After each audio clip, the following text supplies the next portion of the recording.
Bienvenue sur Faminimaliste, le podcast qui parle minimalisme en famille. En solo ou en duo, je partage avec vous astuces, méthodes et réflexions pour vivre une vie concentrée sur l'essentiel et débarrassée du superflu. Je m'appelle Hélène, j'ai 42 ans et mon mari et moi sommes à la tête d'une tribu de 3 minimalistes de 11, 13 et 14 ans. Ce qui avait commencé par un grand désencombrement il y a quelques années a fini par devenir un art de vivre, le minimalisme. Je me suis formée aux techniques de désencombrement, je suis maintenant home organizer certifiée et j'accompagne les familles qui souhaitent se débarrasser du superflu dans leur maison à distance. Pour le dernier épisode en solo avant l'été, je tenais à m'éloigner du minimalisme matériel et parler de minimalisme immatériel et plus particulièrement de minimalisme digital. Je vous parle du pourquoi et surtout du comment faire pour alléger nos espaces digitaux. Et comme ici je parle de minimalisme en famille, je finirai par parler minimalisme digital avec nos enfants. Allez, c'est parti pour l'épisode du jour.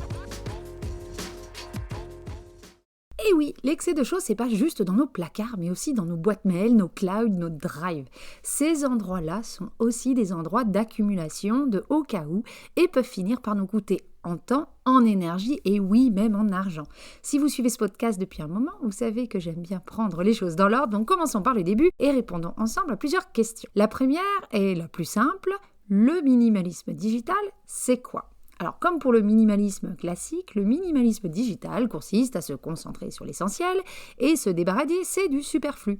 Mais on l'applique au monde digital. Le but est donc de ne pas encombrer nos boîtes mail, nos albums photos numériques, nos Google Drive avec des choses dont on n'a pas besoin et de ne garder que les applications, les espaces numériques et surtout les contenus qui nous apportent plus qu'ils nous coûtent en temps, en énergie ou en argent.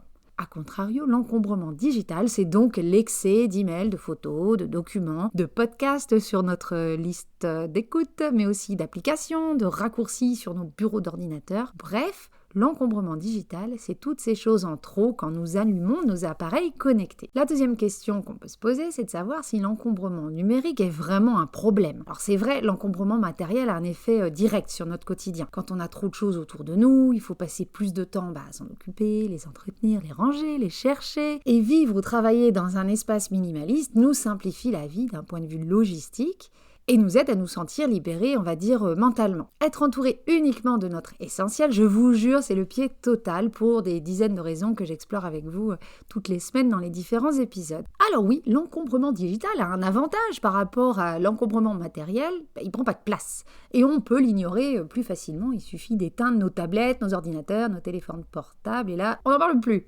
L'autre avantage du monde digital, c'est qu'on peut encombrer cet espace à l'infini. En tout cas, on a cette impression-là.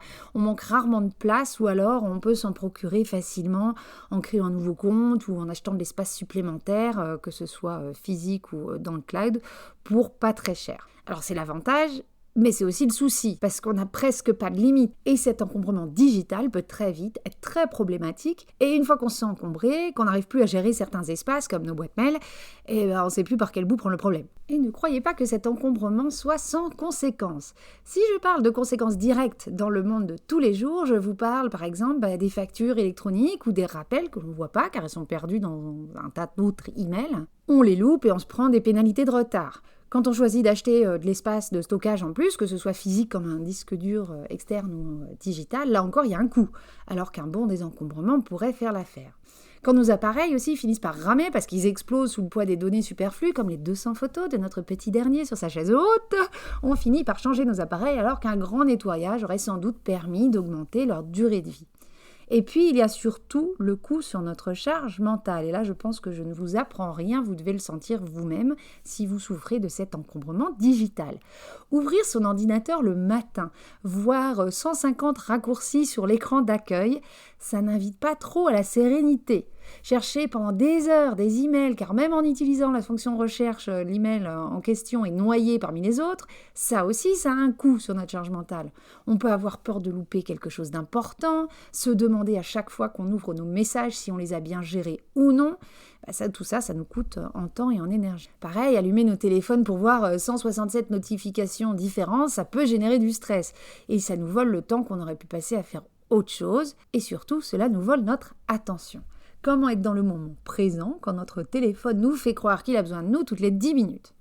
Alors pourquoi avons-nous des espaces numériques aussi encombrés si cela nous coûte autant en temps, en énergie, en argent ou en attention ? Eh bien, toutes les peurs qu'on a avant de se lancer dans un désencombrement ou dans le minimalisme, en tout cas quand on a envie de vivre mieux avec moins, ce sont les mêmes quand on fait face à de l'encombrement matériel que quand on fait face à de l'encombrement immatériel. Je vous mettrai d'ailleurs le lien de l'article en blog que j'ai écrit sur les peurs liées au désencombrement en description. Mais en gros, sans rentrer dans les détails, voici les 5 grandes peurs qui font que l'on s'accroche à nos possessions, qu'elles soient matérielles ou digitales. La peur de manquer, la peur de se tromper, la peur d'oublier, la peur de décevoir et la peur d'aller à l'encontre des codes. Quand on a envie de se débarrasser de notre encombrement digital, ce sont surtout 2 peurs principales qui reviennent, même si toutes les autres existent, mais elles existent peut-être de moindre mesure. Ce sont la peur de manquer et la peur d'oublier. Alors je vais commencer par la peur de manquer. La peur de manquer, c'est garder par exemple les 3 adresses mail inutiles, obsolètes, qui sont juste remplies de spam, mais qu'on en garde au cas où quelqu'un ou quelque chose d'important y arrive par magie. La peur de manquer, c'est aussi d'être sur tout un tas de réseaux sociaux, car nos proches y sont, on ne sait jamais, on pourrait manquer quelque chose si on n'y était pas. Cette peur de manquer, c'est aussi d'activer les notifications pour être toujours prévenu tout de suite quand quelqu'un nous envoie un truc ou qu'il se passe quelque chose d'important sur notre appli d'actualité. Donc ça, la peur de manquer en ligne, elle est réelle. Il y a même une expression que vous devez connaître qui s'appelle FOMO, F-O-M-O, qui sont les initiales de l'expression anglaise Fear of Missing Out, c'est clairement la peur de manquer. Alors la deuxième peur la plus commune dans le monde digital, c'est aussi la peur d'oublier. C'est celle qui fait qu'on garde 5 exemplaires quasiment identiques de photos de nos enfants à un moment en particulier, quand ils font du vélo ou je sais quoi d'autre, car on voit que le temps nous file entre les doigts et on a peur d'oublier ces visages, ces moments que l'on veut graver à jamais. Résultat, on se retrouve avec 10 000 photos sur notre téléphone, alors que franchement, chaque repas, chaque sortie, chaque rencontre avec nos amis ou notre famille n'est pas forcément un moment inoubliable. Puis quand on en a autant, est-ce qu'on les regarde vraiment, ces photos ?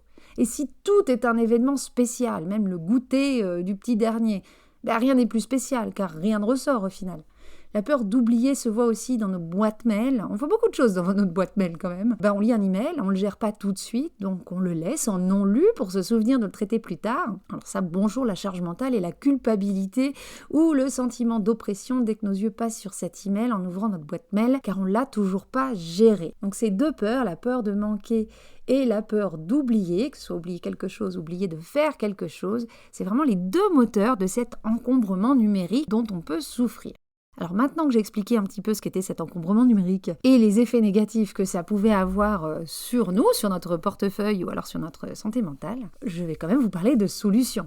Comme pour tout problème dont je parle sur ce podcast, la première étape, c'est de faire l'état des lieux. Donc on regarde nos usages, on regarde ce qui nous épanouit, donc les usages qui font qu'on se sent mieux, et ceux qui nous coûtent en temps, en énergie, en charge mentale, en ce que vous voulez, mais qui vous coûtent. Et comme ça, on peut réussir à définir notre essentiel, ce qui nous fait nous sentir en sécurité, nous fait nous sentir épanouis ou nous fait sentir efficaces, ce qui est vraiment important pour le travail, parce que notre vie numérique, c'est quand même beaucoup le travail, ou pour notre vie personnelle. Tout ce qui tombe dans ces catégories-là, c'est notre essentiel. Donc, de facto, tout ce qui sort de ces catégories, c'est notre superflu et ça peut virer. Et une fois qu'on a identifié cet essentiel, on peut passer à la deuxième étape qui est celle du tri. Et comme pour le désencombrement matériel, on peut utiliser la bonne vieille méthode des critères pour les désencombrements digital. Le but, c'est de se fixer des critères précis pour décider si on garde ou non tel contenu, si on garde ou non telle application. Les critères peuvent être des critères de facilité d'usage, de fréquence d'utilisation ou du nombre d'exemplaires d'un contenu. On peut décider par exemple que 3 applications de jeux pour nous occuper quand on attend le bus, c'est suffisant. On garde nos préférés et que toutes les applis ou jeux inutilisés depuis plus de 2 mois peuvent partir. Au pire, on les télécharge à nouveau, c'est sans risque. Un autre critère, ça peut être la quantité. On peut décider que 3 adresses email, ça sert à rien.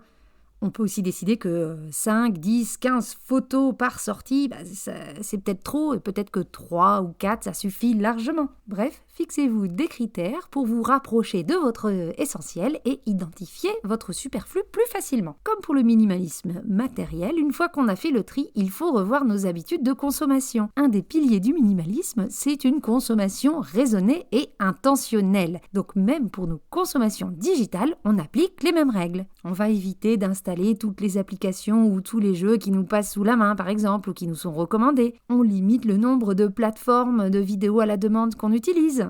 Et à l'intérieur de ces plateformes, on peut même limiter le nombre de films ou de séries qu'on a sur notre liste à regarder. Alors oui, on aura moins de choix, mais on aura choisi de manière raisonnée et on arrêtera de mettre 3 heures avant de choisir un film à regarder. Ça nous fait gagner en temps et potentiellement en dispute au sein de la famille. On le sait tous, plus il y a de choix, plus c'est difficile, surtout quand on est plusieurs.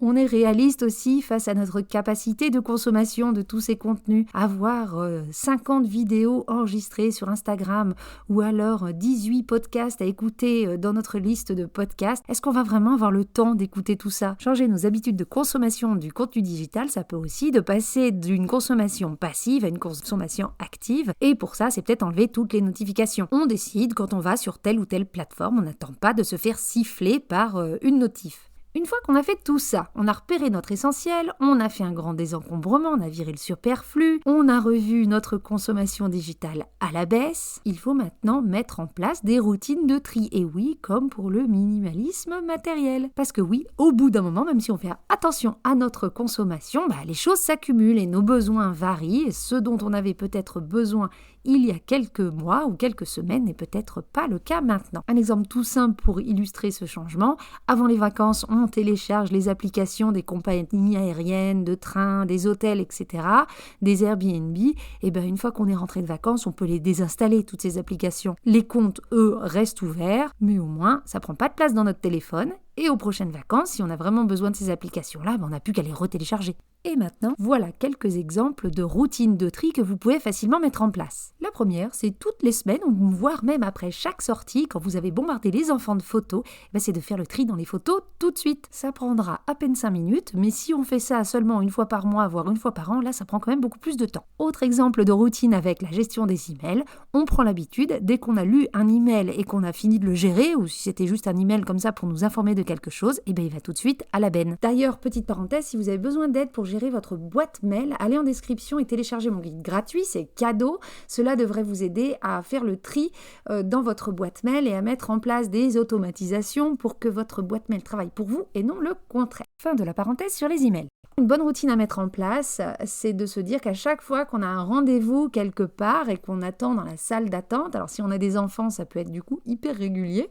c'est le temps qu'on n'utilise pas pour scroller sur les réseaux ou faire des jeux en ligne, mais pour faire le tri dans notre vie numérique, sur nos téléphones, dans nos boîtes mail, sur nos plateformes. Donc d'abord trouver votre essentiel, ensuite enlever tout le superflu. Si vous voulez plus de méthodes, écoutez les autres épisodes, je vous donne plein de méthodes pour vous désencombrer de manière matérielle. Mais au final, c'est un petit peu les mêmes méthodes pour se désencombrer de manière immatérielle. On se pose les mêmes questions et on peut utiliser les mêmes méthodes comme la méthode des critères. Donc pour finir cet épisode, je voulais parler de minimalisme digital avec les enfants. Alors je ne suis pas une spécialiste de l'éducation, encore moins de l'éducation numérique, mais en 15 ans de parentalité et d'erreur, j'ai quand même appris 1 ou 2 trucs que je peux partager avec vous. S'occuper des affaires de nos enfants, ça prend du temps. Dès qu'on rajoute du numérique là-dedans, c'est le début des ennuis, ça prend encore plus de temps. Avant même de connaître le concept de minimalisme, on avait bien vu que le monde digital pouvait vite nous prendre du temps et de l'énergie.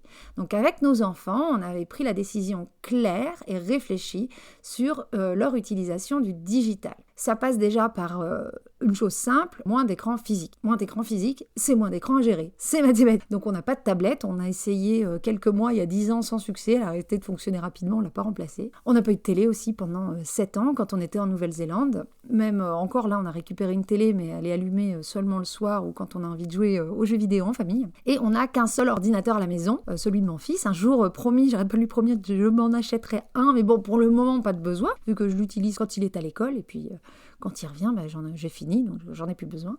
Mes 2 grands ont un téléphone, et là encore, on limite les usages. Alors quand je parle d'usage, là je vous parle de minimalisme digital, je vous parle pas juste du temps qu'ils passent dessus. Ça aussi c'est limité, mais c'est pas ça dont je parle.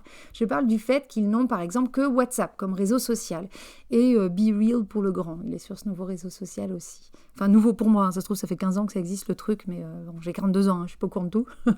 Donc lui, il a que 2 réseaux sociaux. Pas besoin d'en avoir plus pour le moment. Plus il y a de réseaux, plus ça leur vole du temps, sans pour autant améliorer leur relation avec les autres. Car de toute façon, ils seront en contact avec exactement les mêmes personnes sur Snap, Insta, TikTok ou autre. Donc quitte à parler toujours avec les mêmes personnes, on limite les plateformes. On leur apprend aussi à nettoyer régulièrement leur téléphone, à enlever les photos inutiles et je les aide même à garder leur boîte mail de l'école clean et sans email lu qui traîne. On arrive à la fin de cet épisode et j'aimerais vous laisser sur les réflexions suivantes. Même dans le digital, il est important à mes yeux de consommer de manière raisonnée et intentionnelle. Cette surconsommation parfois cachée a un impact non négligeable sur notre charge mentale, notre santé, notre argent, mais aussi sur la planète.